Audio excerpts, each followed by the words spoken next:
Assalamualaikum warahmatullahi wabarakatuh. Selamat pagi dan salam sejahtera untuk kita semua. Perkenalkan, kami dari kelompok 8. Di sini kami akan menyampaikan materi kami yaitu tentang asesmen. Baik, kepada pemateri pertama saya persilahkan. Baik, selamat pagi. Perkenalkan nama saya Luciana. Di sini saya pemateri pertama. Di sini saya akan menjelaskan materi tentang asesmen. Asesmen adalah upaya untuk mendapatkan data atau informasi dari proses dan hasil pembelajaran untuk mengetahui seberapa baik kinerja mahasiswa, kelas atau mata kuliah, atau program studi dibandingkan terhadap tujuan atau kriteria atau capaian pembelajaran tertentu. Baik, yang pertama adalah silabus. Silabus adalah rencana pembelajaran pada suatu dan atau kelompok mata pelajaran atau tema tertentu yang cukup standar kompetensi dasar, materi pokok atau pembelajaran, kegiatan pembelajaran, indikator, penilaian, alokasi waktu, dan sumber atau bahan atau alat belajar. Lalu yang kedua yaitu indikator. Indikator merupakan penanda pencapaian kompetensi dasar yang ditandai oleh perubahan perilaku yang dapat diukur untuk mencakup sikap, pengetahuan, dan keterampilan sehingga dikembangkan sesuai dengan karakteristik peserta didik, mata pelajaran, satuan pendidikan, potensi daerah, dan dirumuskan dalam kata kerja operasional yang terukur dan atau dapat diobservasi. Lalu yang ketiga ada dimensi proses kognitif. Terdiri dari 6 dimensi, yaitu yang pertama mengingat C1, yang kedua memahami C2, yang ketiga mengaplikasikan C3, keempat menganalisis C4, yang kelima ada mengevaluasi C5, dan yang terakhir ada mencipta C6. Lalu kita ke yang terakhir, yaitu model evaluasi atau penilaian merupakan kegiatan menafsirkan data hasil pengukuran sehingga diketahui apakah suatu program telah berhasil. Baik, sekian penjelasan dari materi yang dapat saya sampaikan. Akhir kata saya ucapkan terima kasih. Terima kasih kepada Saudari Lucy. Selanjutnya pemateri kedua saya persilahkan. Assalamualaikum warahmatullahi wabarakatuh. Selamat pagi dan salam sejahtera untuk kita semua. Perkenalkan, nama saya Novi Asriyati sebagai pemateri kedua. Nah, saya akan menjelaskan tabel tentang instrumen telaah silabus, RPP, dan kelengkapannya. Nah, di dalam komponen ini terdapat silabus. Nah, di dalam silabus ada identitas silabus dan format matriks silabus. Nah, di dalam identitas silabus terdapat judul, satuan pendidikan, mata pelajaran, kelas atau semester, standar kompetensi.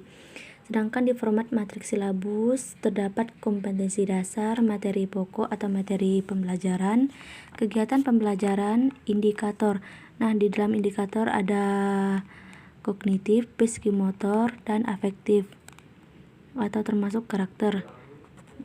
Di sisi lain ada penilaian. Nah, di penilaian ini ada teknik, bentuk instrumen. Selanjutnya ada alokasi waktu, sumber pembelajaran, dan daftar pustaka.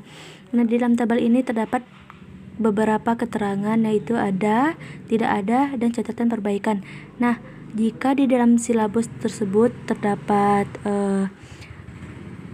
satuan pendidikan atau standar kompetensi, maka dapat kita checklist di bagian tabel keterangan ada. Nah, apabila di dalam silabus tersebut tidak terdapat format kompetensi dasar, materi pokok atau pembelajaran, maka dapat kita checklist di bagian keterangan tidak ada. Nah, kita juga dapat memberikan catatan perbaikan pada keterangan tabel tersebut. Apa saja keterangan dari sebagai catatan perbaikan yang tidak dimasukkan ke dalam silabus tersebut. Nah, begitu juga di bagian indikator penilaian, alokasi waktu, dan sebagainya. Mungkin itu saja yang dapat saya sampaikan. Saya mohon maaf apabila ada kesalah dalam penyampaian. Saya kembalikan ke moderator. Terima kasih. Wassalamualaikum warahmatullahi wabarakatuh. Selamat pagi. Terima kasih kepada Saudari Novi. Selanjutnya akan dilanjutkan oleh pemateri ketiga. Saya persilahkan. Selamat pagi, perkenalkan nama saya Francisca Mareta. Di sini saya sebagai pemateri yang ketiga akan menjelaskan mengenai RPP. Nah, di dalam RPP terdapat identitas RPP.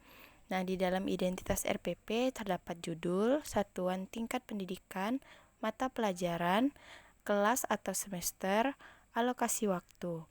Nah, di sini juga terdapat standar kompetensi, kompetensi dasar, indikator. Nah, di dalam indikator terdapat kognitif, fisikomotor, dan afektif.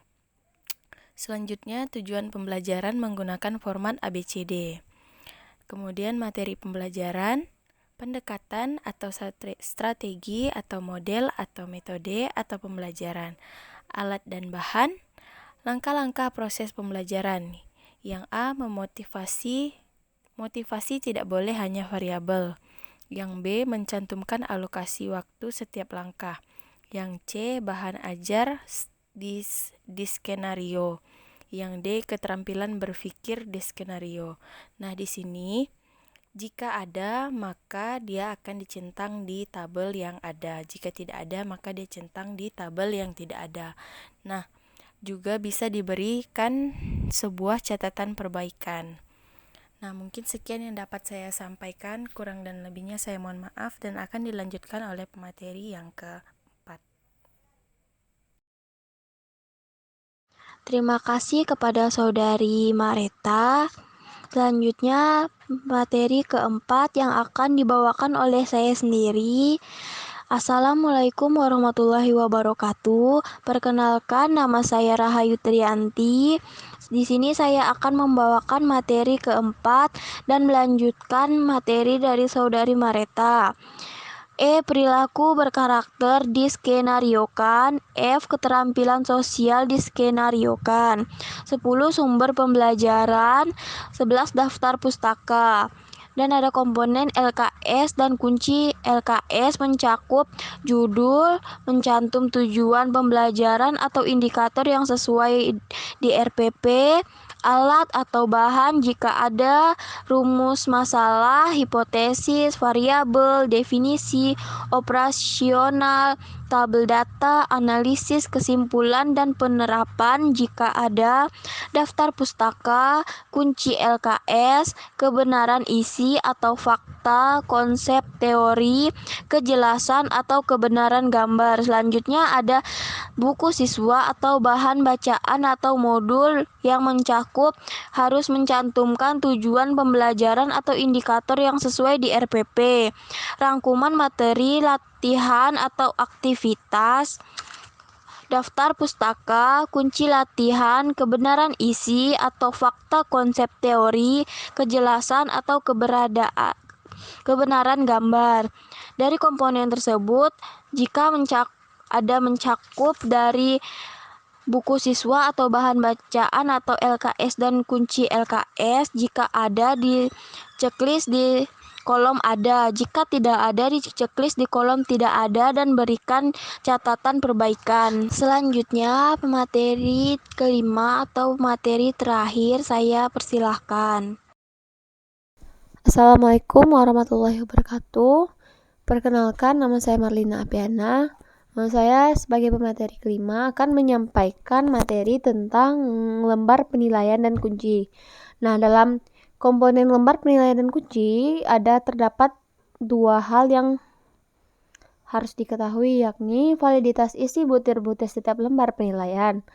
Yang kedua itu ada kebenaran isi atau yang berupa fakta, konsep, dan teori. Nah, dari segi validitas isi butir-butir setiap lembar penilaian itu terdapat beberapa segi. Yang pertama itu ada kognitif, yang kedua ada psikomotor, dan ketiga itu ada afektif.